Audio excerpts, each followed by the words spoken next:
shiny Pokemon. If you're a Pokemon fan with internet access, you know what these extremely rare yet just slightly different colored creatures are. They're awesome. That's what they are. Look at this one. Wait, that's not the right card. But back in the day, when I first started playing Pokemon with the original Hoenn games, the existence of shiny Pokemon wasn't very well known yet. Or known at all. Because they were so rare, they felt more like playground legends than an actual real thing. You'd hear about them from a friend because their cousin's neighbor's dog whose dad totally works for Nintendo got one and your friend got to see it once. You wouldn't really believe them at first, but you had to, because what if they're telling the truth? The games or even the anime don't really explain shiny Pokemon, which led to some very confused kids when some lucky ones actually managed to stumble into one. I was one of these lucky kids, and today I would like to share with you my stories. It all started one day during what was probably my 20th unfinished run of Pokemon Emerald. I must have been around 8 years old, aimlessly exploring the open sea routes of Hoenn around Sootopolis City, where I surfed into Wild Tentacool, Wingull and occasional Pelipper over and over again. That is, till a specific one caught my eye. While the encounter started and its partly grayed out silhouette was sliding in, I already noticed it looking a bit odd, but soon after, once it lit up, it revealed its true colors to me. It was a Wingull, but with green stripes instead of blue. I had no idea what this was because I didn't know about shiny Pokemon yet, but because of the sparkle I remember thinking that it was some kind of special form, like how Spinda also has many different patterns. Maybe this is something like that, like 1 in every 100 Wingull is green to spice it up, but Wingull is no good with spices and so it got sick and turned green, but even after capturing it and healing it at the Poke Center, it was still green, so it was not sick? But I still thought it was pretty sick, so I cut ties with whatever water Pokemon I already had on my team at the time and added this little birdie to the party. I showed it to my friends some days later who didn't believe me at first, but luckily I had evidence. See? Is that a bug? No, it's water flying. I trained it up and luckily it kept its green color after evolving, and so now I had a green Pelipper who just cannot stop sparkling. Wow. I still don't know what's going on here. Having a Pokemon form that I had never seen or heard of before really thrilled me. Even after playing these games as much as I did, there are still new things to discover. And I wanted to show my grand discovery to everyone, so I remember running all around the region into every trainer battle I had skipped to just show it to random NPC trainers who obviously didn't have any special interactions with it. But in my head, I was sure that deep down, they were impressed as well. Eventually though, despite all of Pelipper's awesomeness, I got kinda bored after a while, since as a kid I didn't always know how to progress the story in this game, and I don't think I ever even reached the league until years later. But still, I love these games, especially the starting area. You'll never forget the starting routes of your first Pokemon game, so after a while I would reset over my existing save file, including my special shiny friend. A conscious decision, but an unfortunate one, because my first shiny Pokemon was now lost forever. It's okay. I'm sure I can find a new one day. Like, how rare could that green Wingull really have been, right? Like, 1 in 8,192? Yeah, right, there's no way it was that rare, right? Right?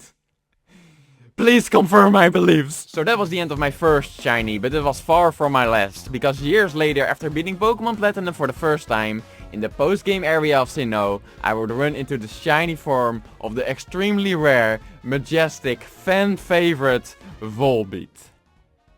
This is amazing! And since I was the most creative kid to ever kid, I named this blue Volbeat. Blue. Get it? Because that's the name of the rival, Generation 1. That isn't why. And my friend, who had also just recently beaten the league, ran into his first shiny as well. It was a Kricketune. Okay, these differently colored Pokemon actually are bugs. And it didn't even end there, because during my many adventures throughout all the many other Pokemon games over the years, I would find even more random shinies. First there was the shiny Abra I found on Route 34 in Heart Gold. I don't like talking about that one. And many years later, in my first Pokemon Sun playthrough, a shiny Diglett on Route 7, I think. It was an Alolan one, however, and I didn't know exactly what type it was, but I figured it must be ground type, so it's safe to use a fire move, because in my head, ground resists fire. Ground doesn't resist fire, and because Alolan Diglett is also steel type, it didn't stand the chance. Alright, I take the blame for that. This one was my fault. The upper wasn't my fault, but this one's on me.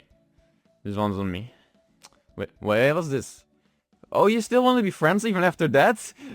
Oh, okay, I guess not. This thing is gonna haunt me for the rest of my life, isn't it? Overall, I've actually been quite surprised that I managed to get this many random full shiny encounters. I used to think they really weren't all that rare because I encountered them relatively frequently, but then I sometimes hear from other people that they've only found like 1, 2 or even no shinies at all ever, despite playing Pokemon for their entire life. Meanwhile, I managed to find 2 in my Pokemon Scarlet copy again without even hunting for them at all. One was a Sableye and the other one was a Hooded in the DLC. At this point, it's enough to make a full party of random shiny encounters. Or at least it would be if I caught all of them. I feel like nowadays, shiny Pokemon have maybe lost a bit of their value. Not only are they sometimes just randomly given away to the player during the story, but they also have become more easily accessible with many methods to more easily acquire them. However, this isn't necessarily a bad thing in my opinion. Shiny hunting has become very popular in the Pokemon community and I feel like it's a really fun activity that really fits the spirit of Pokemon. Spending hours or even days, weeks looking for that one specific rare creature. I'm sure it's something every Pokemon fan imagined themselves doing if they were in the Pokemon universe. And these methods make this activity way more accessible than if we would have no way to increase the odds at all. I've done some shiny hunts myself with a variable amount of success and I had fun with it. Having said that though, I will always remember my first shiny encounters and the mystery that came with them. If this Pokemon has a differently colored form, do some of my favorites have them too? What would they look like? I didn't have easy internet access, so there was no way to know. Maybe this Wingull was only the tip of the iceberg. I just think they shouldn't make the shiny hunting methods too broken, right? Like with the Pokeradar in BDSP. When I first got it, I wanted to use it of course, so I tried it out and oh, I've got to be in the grass first. So I go to the menu and I go in the grass and I use it for the first time and I see a shaking grass. So I walk into it. First time ever using this item and then there you go. There you go. That's maybe a bit too easy, right? Hey, thank you for watching, I hope you enjoyed my stories. If you did, consider subscribing as it would help me out a lot. And it will provide you with many more Pokemon videos like this one, as I have plenty of animated Pokemon stories like this one already available on my channel.